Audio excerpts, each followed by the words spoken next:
नमस्कार। प्रभु राम के व्यक्तित्व और जीवन को समझने के इस प्रयास में आपका स्वागत है। यह वार्तालाप श्रृंखला राम को जानने, समझने और मन में बसाने के लिए है। इसमें मैं योगिता पंत, अपने मार्गदर्शक एवं गुरु अनिल चावला जी के सम्मुख कुछ जिज्ञासाएं प्रकट करती हूँ और वे समाधान करते हैं। आइए इस वार्तालाप का आनंद लें। अनिल जी, बहुत बहुत स्वागत है आपका। नमस्कार। अनिल जी, पिछली बार आपने बताया था कि अंगद राम का दूत बन करके रावण के पास गए थे। वहां से लौटते वक्त अंगद ने रावण के महल की छत तोड़ डाली थी और के मन में एक विजयी भाव था। उ- उसके बाद वहां रावण के महल में क्या हुआ? रावण ने क्या कहा, क्या किया उसके बाद? अंगद के जाने के बाद जी। वहां रावण के सारे मंत्री एकत्र थे। जी। मंत्रियों ने बताया रावण को, जी। जानकारी दी कि ये जो दूत कह के गया है, जी। आपको ललकार के गया है, जी। इनकी सेना, वानर सेना ने चारों तरफ से हमारे किले को घेर लिया है। जी। हर ओर से जी। वो हमारे ऊपर बिल्कुल आक्रमण करने के लिए तैयार है। जी। बिल्कुल कोई जगह नहीं छोड़ी है उन्होंने, हर स्थान पे वानर ही वानर दिख रहे हैं। जी। तो रावण खुद, जो सबसे ऊंचा स्थान था उसके किले में, वहां चढ़ा। जी। वहां से उसने चारों तरफ देखा। जी। उसको चारों तरफ कपिल रंग जिसे कहते हैं, जो वानरों का रंग होता है, गोल्ड सुनहरा सा, जी। जी। जी। ऐसा चारों तरफ वही का वही दिख रहा। जी। तो उसे बड़ी चिंता हुई कि ये तो इतने सारे, जी। इतनों का विनाश करना पड़ेगा। जी। तो उसने फिर अपनी सेना की तैनाती में कुछ परिवर्तन किए, सेना की तैनाती बढ़ाई, सुरक्षा के प्रबंध और बढ़ाए। जी। इधर वानर जो थे जी। वो तो उत्साह में भरे हुए थे, भयंकर उत्साह था। जी। अपने उत्साह में उन्होंने जो किले के दरवाजे थे वो तोड़ दिए थे। जो चार दीवारी थी किले की, जी। उसके ऊपर चढ़ गए थे। उसमें से पत्थर निकाल निकाल के फेंक रहे थे। ऐसा लग रहा था कि पूरी चार दीवारी तोड़ डालेंगे वो तो। जी। एकदम तो उत्साह में व्यक्ति, उनको तो जो परकटों पे चढ़े हुए थे वहां से किलकारियां मार रहे थे, गर्जना कर रहे थे, आवाजें निकाल रहे थे, जी। राक्षसों को चिढ़ा रहे थे, उत्साह में भरे हुए थे कि हम आ गए हैं। जी। ऐसा माहौल पूरा बना हुआ था। जी। जब दोनों तरफ सेना की तैनाती थी, तो फिर युद्ध का आरंभ कैसे हुआ? अब जब ये रावण को लगा कि ये तो बढ़ते आ रहे हैं, जी। तो फिर उसने अपनी सेना को आदेश दिया जी। कि अब तुम लोग किले के बाहर निकलो और इन्हें मारो। जी। जब उसने ये आदेश दे दिया जी। तो नगाड़े बजने लगे, शंख बजने लगे, जो सेना के अन्य वाद्य होते हैं, यंत्र, वो बजाए जाने लगे। कि राक्षसों की सेना बड़ी भयंकर सुव्यवस्थित सेना थी। जी। उसके पास अस्त्र थे, शस्त्र थे, गाजे बाजे सब तरह के करके वो पूरा एक जोरों का आवाज करते हुए, बाजे बजाते हुए राक्षस सेना जो है बाहर निकली। जी। अब भारी कोलाहल मचा, हाथियों के चिंघाड़ने की आवाज आ रही है, घोड़े हिनहिना रहे हैं, रथों के पहियों की घरघराहट सुनाई दे रही है, जी। राक्षस गर्जना कर रहे हैं, शंख वाद्यों की आवाजें हो रही हैं, बाकी जो सेना के वाद्य होते हैं उनकी आवाजें हो रही हैं, दूसरे वानरों की भी आवाजें हो रही हैं। जी। इन सब आवाजों से आकाश बिल्कुल गुंजायमान होने लगा, गूंजने लगा चारों जी। तरफ। एकदम ऐसा कोलाहल का वातावरण, बहुत ऊंची ऊंची आवाजें। जी। और राक्षसों के पास अब देखिए, ये सुसज्जित सेना थी, इसके जी। पास हर तरह के अस्त्र शस्त्र बने। जी। तो उनके पास दमकती हुई गदाएं थी, किसी पे सोना लगा है, किसी पे चांदी लगा है, किसी पे लोहा लगा है, जी। शक्ति थी, शूल थी, फरसे थे। इस तरह वो सुसज्जित सेना थी। जी। और इसके ठीक विपरीत जी। जो वानर खड़े थे, जी। इनके पास अस्त्र शस्त्र नहीं थे। इनके पास थे बड़े बड़े वृक्ष, इनके पास थी, किसी ने कोई पत्थर उठाए हुए थे, किसी ने बड़ी बड़ी शिलाएं उठाई हुई थी, किसी ने पर्वत शिखर तोड़ के उठाया हुआ था। तो इस तरह करके जी। ये सेनाएं आमने सामने, वानर सेना जो थी वो उद्घोष कर रही थी, जी। वानर राज सुग्रीव की जय। जी। और राक्षस महाराज रावण की जय कर रहे थे। पर एक बड़ी विचित्र बात थी जी, कि ये जो राक्षस थे, जी, जब भी प्रहार करते तो महाराज रावण की जय बोलते और जी, साथ में हर व्यक्ति अपना नाम बोलता। वानरों में ही नहीं था। जी, उसका कारण हमें दोनों समाजों की संरचना समझने की आवश्यकता है। जी, जो राक्षस समाज है, जी, आज की भाषा में कहें तो व्यक्तिवादी समाज है, जी, वहां सैनिक युद्ध क्यों कर रहा है? उसे प्रमोशन चाहिए, उसे अपना नाम चाहिए, अपना तमगा चाहिए, कुछ मेडल चाहिए, इस तरह के लिए। जी, तो वो चाहता है कि लोग देखें कि मैंने कुछ किया, जी, ताकि उसकी पहचान हो सके कि हाँ, पहचान हो सके। तो मैं बड़ा हावी था जी, और वानर तो समूह का एक अंग था। जी, बिल्कुल, उसका मैं जो था उस पूरे जो सेना थी उसमें तिरोहित हो गया था, उसको मैं की चिंता नहीं थी। जी, तो हर राक्षस महाराज रावण की जय बोलने के बाद अपना नाम भी बोलता था कि सुन लेंगे, मैं देखो मैं जय लगा रहा हूं। जी, तो इस तरह करके एक भयंकर युद्ध छिड़ गया जी, और भयंकर युद्ध इतना भयंकर कि देखते देखते बिल्कुल लाशें पट गई, खून की नदियां बहने लगी। और ऐसी भयंकर लाल खून की नदी, उसमें शव, लाशें ऐसे तैर रही जैसे नदी में लकड़ी के गट्ठे तैरते हैं, लकड़ी बड़े बड़े जी, तैरते हैं, जी, वैसे लाशें तैर रही।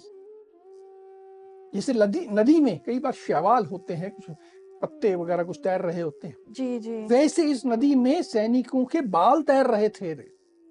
सिर के बाल, सिर तैरते हुए है, कहीं आपको कबंध दिखाई दे रहा है, कभी कटा हुआ सिर दिख रहा है। बड़ा भयंकर चारों ओर ऐसा माहौल देखते देखते छिड़ गया। ऐसा जैसे एक भयंकर, रोमांचकारी, डरा देने वाला युद्ध वहां छिड़ गया। बहुत विभत्स होगा वो नज़ारा। विभत्स, बिल्कुल विभत्स, जहां खून की नदी बहेगी, जी, जहां चारों तरफ लाशें होंगी, जहां कटे हुए सिर होंगे, कटा हुआ धड़ होगा, तो आखिर विभत्स तो होगा ही, युद्ध है। जी। इस युद्ध में तो महान योद्धा थे काफ़ी सारे। तो ये युद्ध में जो लड़ाई हुई वो कौन-सी ऐसी कह सकते हैं कि महत्वपूर्ण लड़ाई हुई, किन-किन के बीच हुई? देखिए, सबसे महत्वपूर्ण लड़ाई जो हुई, जी, वहां युद्ध में लड़ने के लिए रावण तो आया नहीं था। जी, रावण पीछे बैठा था। उसे लग रहा था मेरे जाने की आवश्यकता नहीं है, जी, ये तो संभाल लिया जाएगा। तो उसने अपने जो पुत्र मेघनाद था, जी, जिसे इंद्रजीत कहा जाता है कि उसने इंद्र पे विजय प्राप्त की थी, जी, वह आया था लड़ने के लिए। जी, और वो युवराज, रावण का पुत्र जी, युवराज, जी, और इधर से भी युवराज जी, अंगद, जी, ये दोनों के बीच में जो युद्ध हुआ, ये सबसे भयंकर, सबसे महत्वपूर्ण युद्ध था। बिल्कुल ऐसा लग रहा था जैसे कि त्रिनेत्रधारी महादेव जी, और अंधकासुर के बीच में लड़ाई जैसे पहले हुई थी, जी, अ, वैसी लड़ाई उन दोनों के बीच में छिड़ी हुई है। दोनों योद्धा एक से एक बढ़कर, ऐसी जी, भयंकर लड़ाई, और ये सबसे महत्वपूर्ण लड़ाई उस प्रथम दिवस की जी। कह सकते हैं। ए अंगद और इंद्रजीत की लड़ाई तो विशेष है। फिर राम जी की किसके साथ लड़ाई हुई? अब राम का सामना करने की हिम्मत किसी एक में तो आ नहीं सकती, जी, और ये नियम से लड़ने वाले, दैविक संस्कृति का पालन करने वाले लोग तो थे नहीं। जी, यहां तो ये था कि चार लोगों ने मिलकर राम को घेरा। जी, ये चार लोग अग्निकेतु, रश्मिकेतु, सुप्तग्न और यज्ञकोप, जी, ये चार राक्षस बलवान, बहुत शक्तिशाली, चारों मिले जी, और इन्होंने चार दिशा से राम को घेर लिया और राम पे आक्रमण करना प्रारंभ किया। जी, राम भी तैयार थे। उन्होंने चार बाणों से चारों के सर काट दिए, चारों को मौत के घाट उतार दिया। जी, और इस तरह करके और भी आते रहे, छोटे मोटे राक्षस जो आते रहे सबको मारते रहे, पर यह सबसे महत्वपूर्ण था कि चार एक साथ आए जी, और राम ने इन चारों का सामना किया। जी। अब लक्ष्मण जी का युद्ध किसके साथ हुआ? एक बहुत महत्वपूर्ण राक्षस था, राक्षस प्रमुख था, उसका नाम था विरूपाक्ष। जी, वह लक्ष्मण से युद्ध करने आए।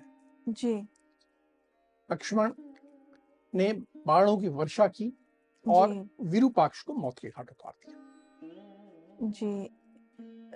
राम जी का सामना हुआ, लक्ष्मण जी का हुआ, अब हनुमान जी का सामना किसके साथ हुआ? रावण के दरबार का एक महत्वपूर्ण स्तंभ महाबली जम्बूमाली, जी, वो रथ पर सवार होकर आया जी, हनुमान के सम्मुख। हनुमान के सामने, हनुमान पैदल हैं जी, और वो रथ पे है। हनुमान के पास कोई अस्त्र शस्त्र नहीं है जी, और इसने जी, एक शक्ति का प्रयोग किया जी, जिससे कि हनुमान की छाती पे वो शक्ति लगी। हनुमान ने उस शक्ति को सहन किया जी, और फिर कूद के उसके रथ पे चढ़ गए और रथ पे चढ़ के जी, उसे थप्पड़ मारे।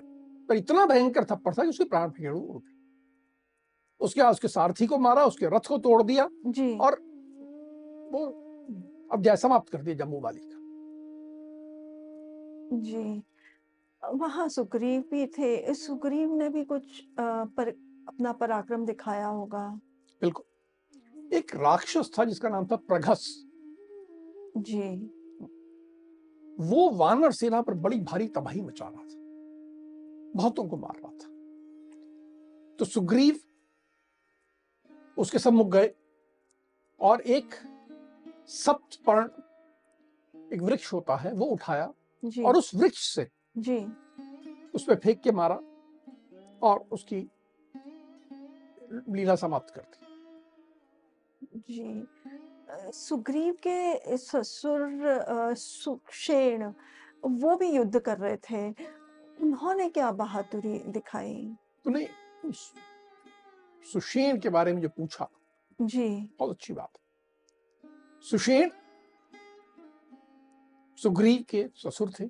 जी, बाली की पत्नी जो पहले थी और बाद में सुग्रीव की पत्नी बनी, तारा। तारा, जी, उसके पिता थे और अंगद के नाना थे। जी, तो एक वृद्ध थे, जी, लेकिन शक्ति थी। वानरों के एक बड़े महत्वपूर्ण राजा थे वो, और उन्होंने जी, सामना किया जी, रथ पर बैठे हुए विद्युन्माली का। जी, ये राक्षस विद्युन्माली जो है रथ पे बैठा था, जी, ने सुषेण को बड़े भयंकर बाण, जिनमें सोना लगा हुआ था, सुवर्ण भूषित बाण थे, जी, उनसे घायल कर दिया। घायल करने के बाद सुषेण ने एक पर्वत शिखर उठाया और वो पर्वत शिखर फेंका। जी, उस पर्वत शिखर से विद्युन्माली के सारथी, घोड़े, रथ जी, सब चकनाचूर हुए। लेकिन उस पर्वत शिखर को आता देख के जी, विद्युन्माली बड़ी फुर्ती से रथ से नीचे कूद गया था, तो वो बच गया। उसने एक गदा उठाई जी, और इस बार सुषेण पर प्रहार करने के लिए आया, युद्ध करने के लिए आया। जी, देखिए, सुषेण के हाथ में तो कुछ नहीं था। जी, उन्होंने एक शिला उठाई जी, और गदा का सामना अपनी शिला से करने लगे। जी, गदा में जो आपको फुर्ती मिलती है वो एक शिला में तो नहीं मिलेगी। जी, तो विद्युन्माली ने सुषेण के छाती पे गदा से वार किया। जी, ये देख के उन्हें और क्रोध आया। जी, इस बार उन्होंने जो पहले शिला उठा रखी थी उसको छोड़ दिया जी, और वो जो रथ पे पहले जी, उन्होंने एक पर्वत शिखर फेंका था, जी, उसे फिर उठाया और उसे देके फिर विद्युन्माली के सिर पे दे मारा और विद्युन्माली का समाप्ति हो गई। इस तरह करके उन्होंने ये युद्ध में विजय प्राप्त की। जी, एक-एक करके सब आ रहे थे, अपना पराक्रम दिखा रहे थे। अपना काम सब कर रहे, बहुत बड़ा युद्ध था, सब अलग-अलग मोर्चों पे लड़ाइयां चल रही थी। जी, नल और नील नामक भी 2 वानर योद्धा थे युद्ध में, उनका सामना किसके साथ हुआ? देखिए, नल का सामना हुआ एक भयानक राक्षस था, प्रथपन। जी, उस प्रथपन ने नल का सामना किया, नल की ओर दौड़ा और उसने बड़े तीखे बाणों से नल को क्षत विक्षत कर दिया, घायल कर दिया, बहुत चोटें पहुंचा दी। जी। नल उसकी ओर दौड़ा और पकड़ के जी। अपने हाथों से उसकी दोनों आंखें निकाल दी।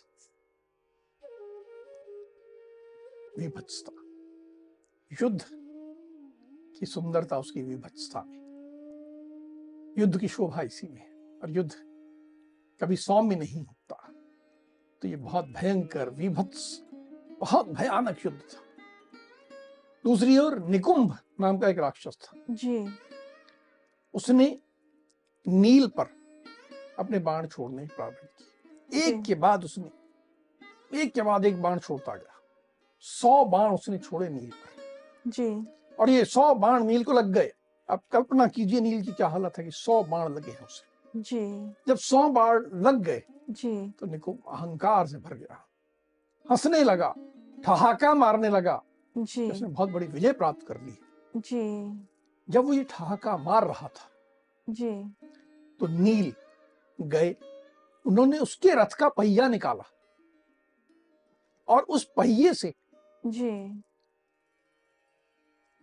निकुंभ का और उसके सारथी का, दोनों का काम तमाम कर दिया। बिल्कुल जैसे आप कल्पना करो, हमने कथाएं सुनी हैं जी। कि विष्णु अपने चक्र से जी। जी। संहार करते हैं जी। दानवों का, वैसे ही यहां पर निकुंभ के रथ के पहिए से ही जी। निकुंभ का अंत कर दिया नील। तो इस तरह बहुत बहादुरी, जी। बहुत साहस, बहुत पराक्रम, हिम्मत वानर दिखा रहे थे। जी। अनिल जी, जो भयंकर युद्ध चल रहा था, तो ये सूर्यास्त होने पर रुक गया या उसके बाद भी चलता रहा? तो सूर्यास्त पे युद्ध रोक देने की जो परंपरा है, जी। वो दैवी संस्कृति का एक अंग है कि युद्ध होने पर जो है सूर्यास्त के बाद रोक दिया जाता है और सूर्यास्त के बाद नहीं किया जाता। पर यहाँ तो राक्षस थे, जी। वो दैवी परंपराएं तो नहीं मानते, जी। तो युद्ध सूर्यास्त पे रोक दिया जाए तो तैयार नहीं थे। रात्रि हो गई लेकिन युद्ध चल रहा है, बड़ा दारुण अंधकार छा गया है, जी। हाथ को हाथ नहीं सूझ रहा, पर युद्ध चल रहा है।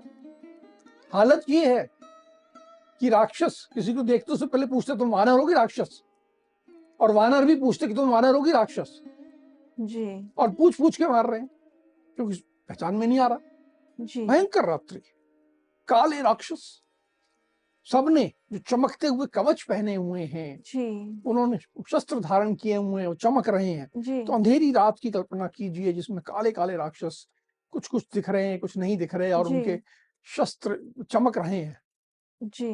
बड़ी एक भयंकर माहौल बना हुआ है। वानर जो है दांतों से राक्षस को काट रहे हैं, और राक्षस भी, जी। उनको लग रहा है कि हम ये इनका खून पी जाएं, इनका मांस खा लें। ऐसा माहौल है। वहां काले रंग के लंगूर जो वानर सेना का अंग थे, जी। वो इतने भयंकर कि उनको यदि कोई राक्षस पकड़ में आ जाए तो भुजाओं में बंद भरकर उस निशाचर को मार देते और कुत्तों को खिला देते, क्योंकि वहां कुत्ते सियार सब आ गए थे, जी। उनको खिला देते। बड़े बड़े राक्षस जो यूथपति थे, दलपति थे, वो बड़े अजीब ढंग से युद्ध कर रहे थे, कभी दिखाई देते, कभी अदृश्य हो जाते, जी। दृश्य अदृश्य के बीच में झूलते हुए जी। युद्ध कर रहे। राम और लक्ष्मण जी। अपने बाणों से दृश्य अदृश्य राक्षस दोनों को मार रहे थे, लगातार बाण चला रहे थे। जी। ऐसे में 6 राक्षसों ने योजना बनाई जी। कि हम राम और लक्ष्मण को घेरते, राम को घेरते। जी। क्योंकि पहले 4 ने प्रयास किया था, जी। अब 6 राक्षस आए रात के अंधेरे में। जी। ये कोई धर्म युद्ध नहीं था, ये देवी परंपराओं से होने वाला युद्ध नहीं था कि एक का सामना एक करेगा। जी। यहाँ तो 6 लोग मिलकर एक को मारने के लिए आ गए हैं। जी। ये 6 कौन थे?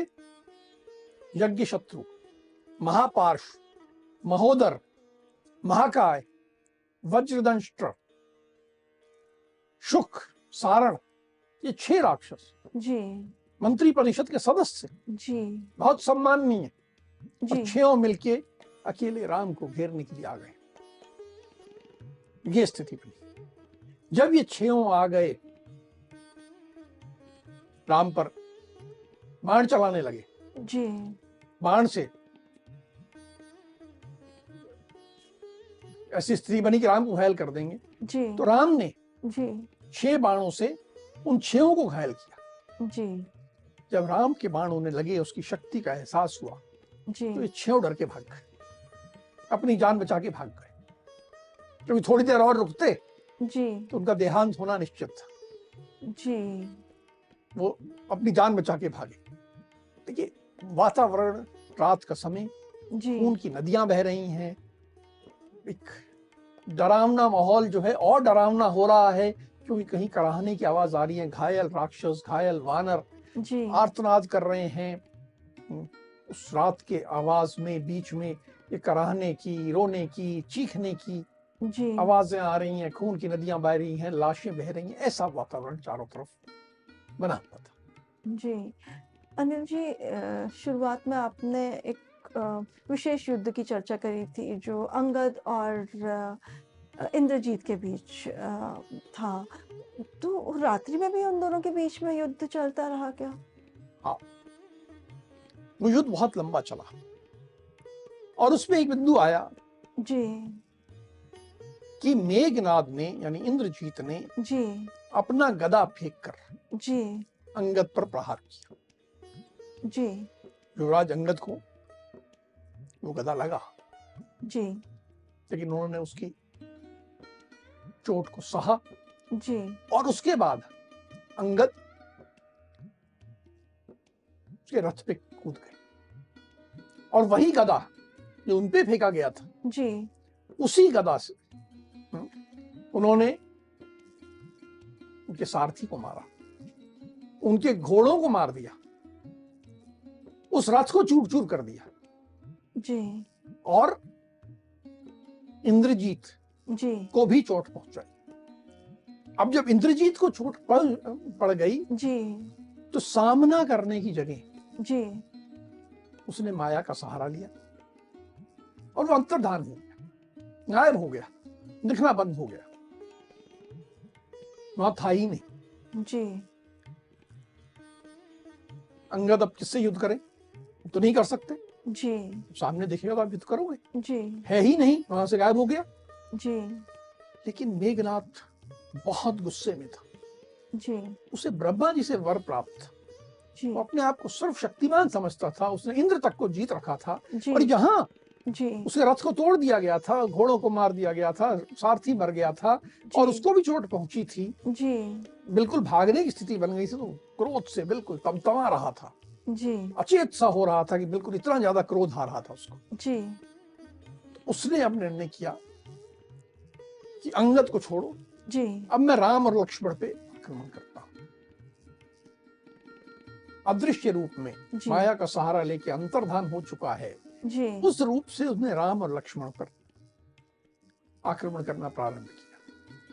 अपने तेजस्वी तीखे बाणों से हमला करना प्रारंभ कर दिया दोनों भाइयों पे। जी, वो जितने बाण आ रहे थे इंद्रजीत के, उन बाणों से राम और लक्ष्मण जी, दोनों घायल हो गए, उनको बहुत चोटें आई, बिल्कुल क्षत विक्षत हो गए, जी, बिल्कुल सब अंगों पे चोट लग रही थी उन्हें, बड़ी भयंकर स्थिति बन गई थी।